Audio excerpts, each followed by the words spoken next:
Welcome to Film-A-Tic Pop Funhouse, where we talk about gore, horror, and so much more. What do you do when doing the right thing sets you on a path you never thought you would be on? Where you're staring at the face of a demon.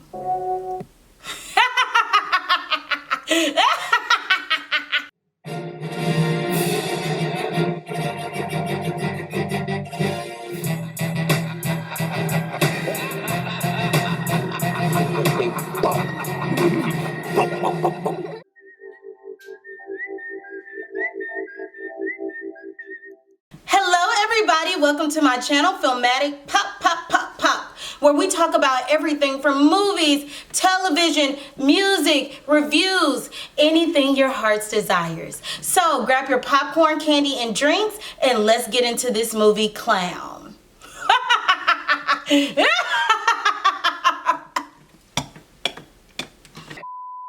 All right, my ghouls and goblins, have you liked? Have you subscribed? Have you commented under this video?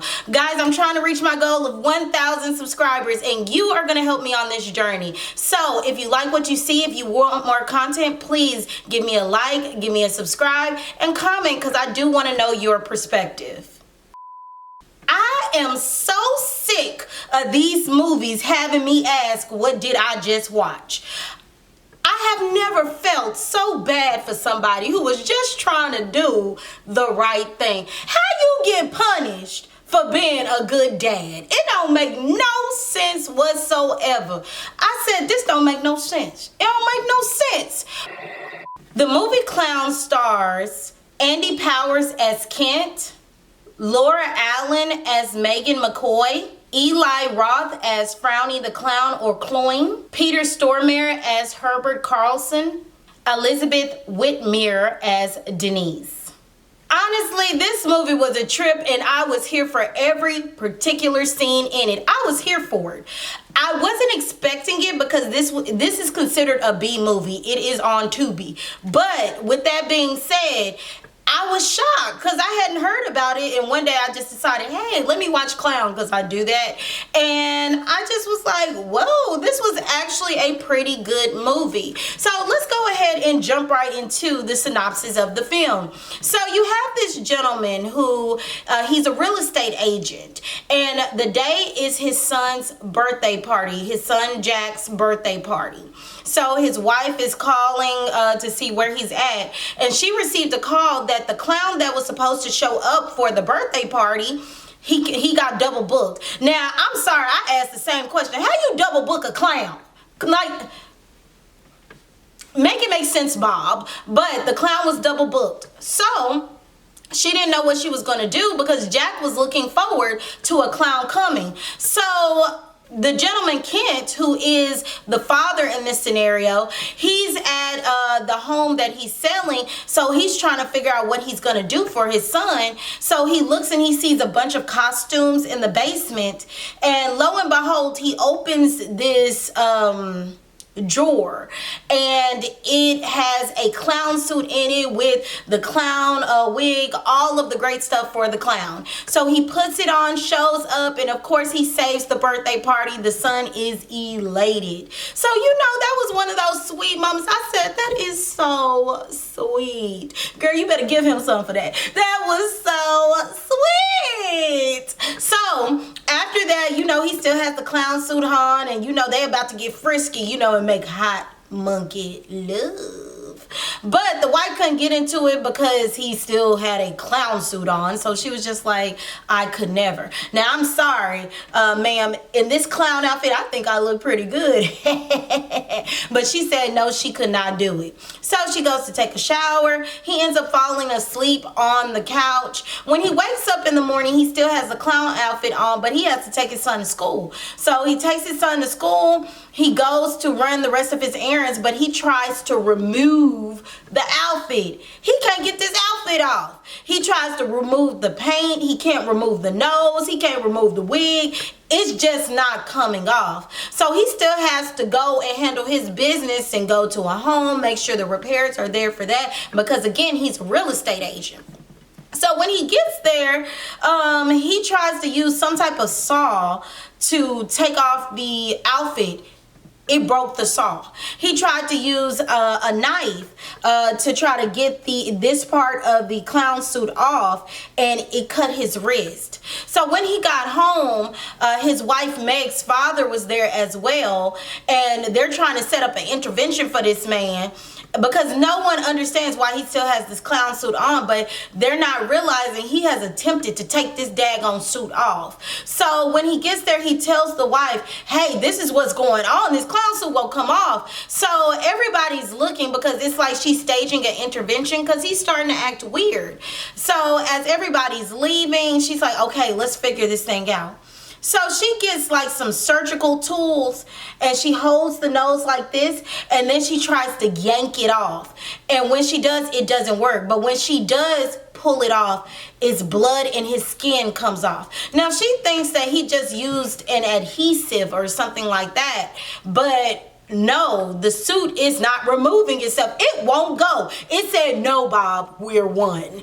It just won't leave him. So he's going on this search to try to figure out what's going on.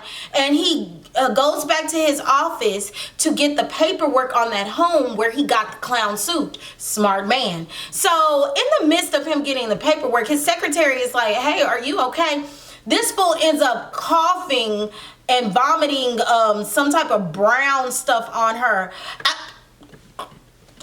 I was disgusted. I was like, that would have been the cuss out of all cuss outs. He wouldn't have been able to leave once that happened. It was disgusting. I don't even know why she didn't scream, because I would have been like, ah! Like I just couldn't. Okay, I couldn't. I'm very expressive. So he gets the paperwork and he goes through it. He's at a diner and he's looking through the paperwork, and he sees that there was someone previously who owned that home, a doctor. His last name, Dr. Carlson. And Dr. Carlson also had a brother, Herbert Carlson. So Dr. Carlson is dead, but his brother, Herbert Carlson, is alive. So Kent finds a book that has a picture of a clown devouring children, and he doesn't know what this is, but he also finds the number to the brother, Herbert Carlson. So he calls Herbert and he's like, hey, look, your brother passed away. And he was like, he didn't know that his brother passed away. Clearly they're estranged. Is that the word? Estranged? Estranged. I think it's estranged. So he's in shock that his brother passed away, but he's like, don't put on the clown suit. Don't put on that clown suit. And he was like, I'm wearing the clown suit now. So he starts acting pretty weird. So he's like, it's okay. It's just because your skin is radiating heat, which is causing an adhesive from the suit. And I was like, sir, you need to just be real with this man. Kent meets Herbert at his home, and Herbert's kind of going on and on about the origin of the clown. And he said the origin of the clown goes way back to where the clown was initially a demon who needed children to live. So every winter he would abduct children and eat the kids. And his name wasn't Clown, it was Cloyne. But over the years, it transitioned into something that was happy and good. But in actuality, it was something demonic and horrific. In the midst of all of this, Herbert has drugged Kent.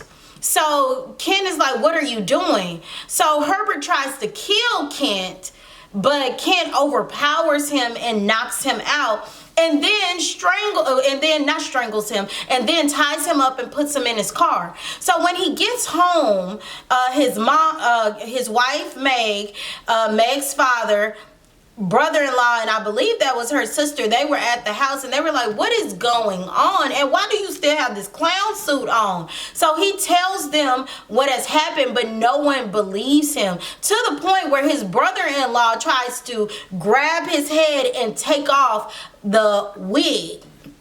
But at that point, he gets defensive. He grabs the brother-in-law's arm and then he yanks it, and then his bone comes out. It's very disgusting and gory. But he ends up hopping in the car and he's like, call the police, go to the police station. And he's begging his wife to do this and to trust him. But of course, you know, she doesn't know what to make of all of this stuff. So at this point, he starts driving and Herbert gets loose and he tries to strangle him while driving. So Kent ends up running into some type of cement wall. And, you know, they're in the accident. Herbert gets knocked out the car.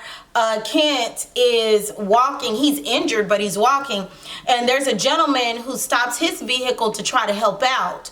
Now, at this point, Kent's stomach is starting to growl, right? Is growling. And he looks over and he looks in that man's car and he sees 2 children. So at this point, he's just looking. And you can start to see a change in transition in how he's moving, his tone. It went from him being fearful to him still being fearful, but now it's changing into something more gruesome. So he runs into the woods. And when he's in the woods, you see a camp.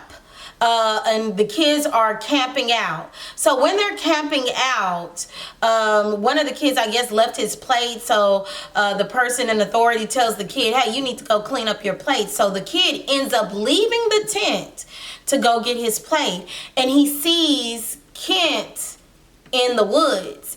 And he's like, hey, I just need some food. I really need some food. So the little boy pulls out like a candy bar or some type of bar, and he goes to hand it to Kent, and Kent bites off his fingers and takes off running.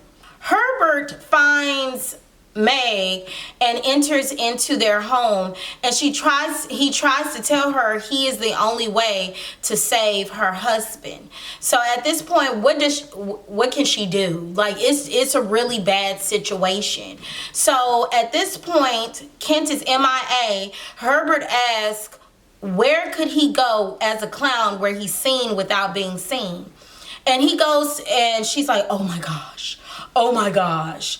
And they realize he's at some type of arcade type place for kids. Think of Chuck E. Cheese on steroids. So they go there, and it's so sad. You see all of these kids running and playing, and at this point, they're looking for him. And cut to one of the children there. He's looking for his brother. He goes through the tunnels to try to find his brother. And one little girl is like, don't go up there. Don't go up there. So when he does not heed what she says, and he goes up there to look for his brother. When he does, the clown has his little brother. And he tells his little brother to run, and the clown eats him. So the brother runs down, well, he slides down the tunnel, and the mom comes up, and she's like, what's wrong? What's wrong? And the boy says, clown, clown, clown.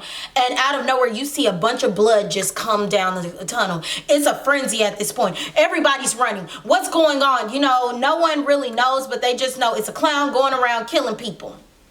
So Herbert and Meg are still in there, and they see the clown. It's no longer Kent.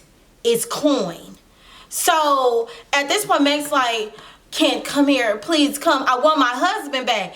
And Cloyne was like, I want one more child. You can have your husband back. One more child. So at this point, Meg doesn't know what to make out with this. Like, she wants her husband back.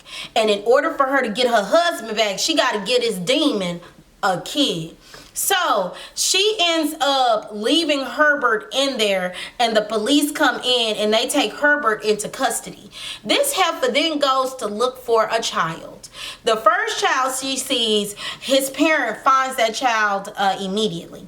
The second child gets into her car. She drives that child to the woods, but she couldn't do it. She couldn't leave that child. So at this point, she doesn't know what to do.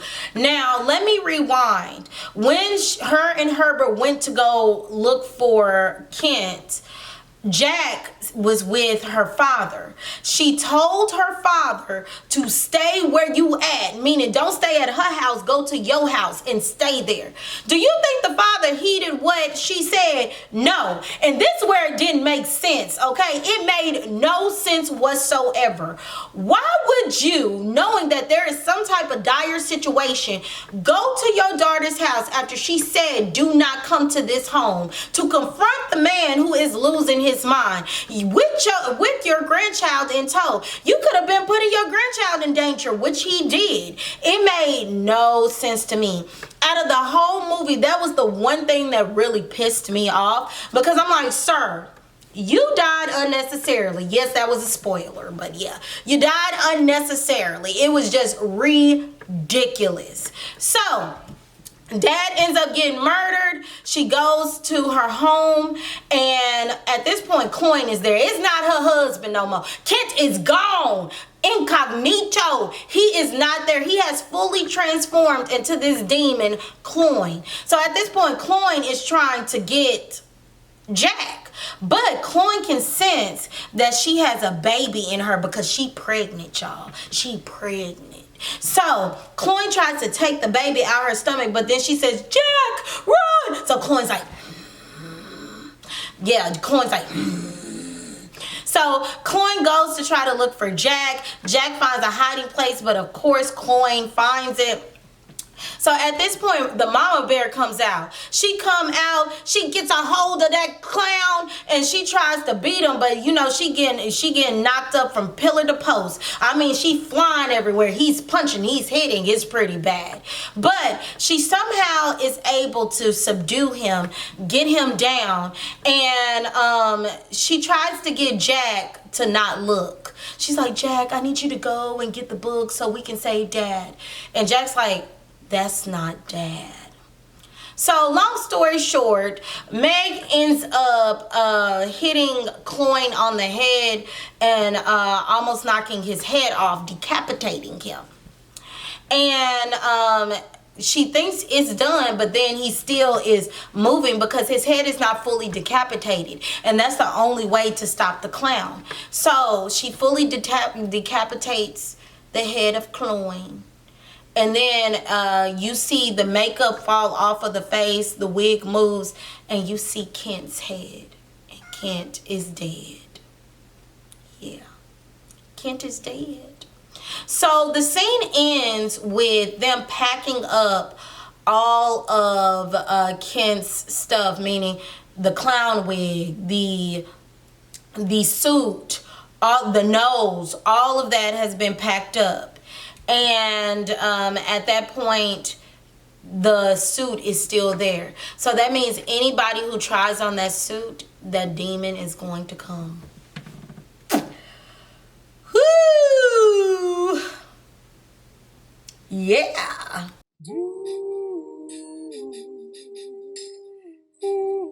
Overall, the movie was a lot better than I expected because I had never heard of this particular film. I believe it came out in 2023, so it's not an older film at all, but I hadn't heard of it. There wasn't a lot of traction surrounding it, but it was a pretty good movie. You felt bad for him. All right, so I'm noticing a trend with these films, specifically horror movies, where they're getting more and more bold. It used to be we didn't see the killing of children. We didn't see the kids being attacked. Now, it was implied, but we didn't actually see it. It's like the boldness has just went to no end, where now we're seeing kids being killed. And not only are we seeing them being killed, we're seeing a pickup and talks about luring children. Now, let me just say the executive producers of this film is the Weinsteins. Harvey Weinstein, and I believe his brother's name is Bob Weinstein.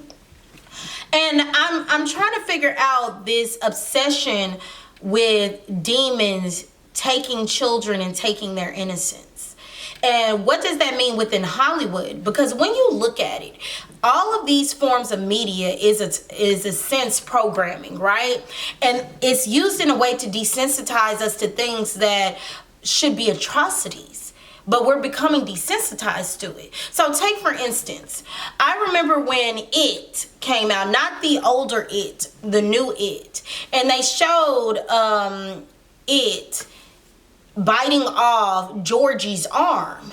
I remember feeling just a overwhelming sense of sadness, an overwhelming sense of fear, because it's like, oh my gosh, we don't see this often in films. Now don't get me wrong, we do see teenagers and older people, but little kids, So I think there's something going on in Hollywood, and you already know with everything that's going on, a lot is being brought to the forefront.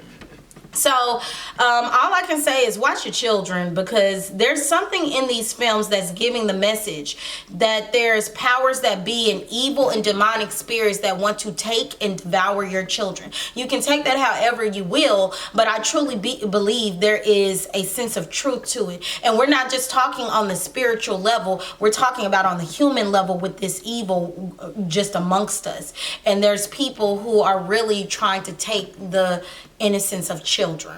So that's the first thing. The second thing was, I don't understand why the father gets punished for being a good dad.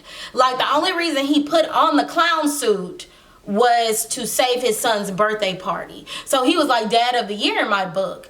And because he did that, that was a ripple effect of horrific things to come. And that I didn't really like that. Like, I understand in many ways it adds to the gruesomeness of it. It adds to the horror of it, that this man was doing something good and ended up in this type of position. But it's still just, I didn't like that. I'm just gonna be real. I didn't like that.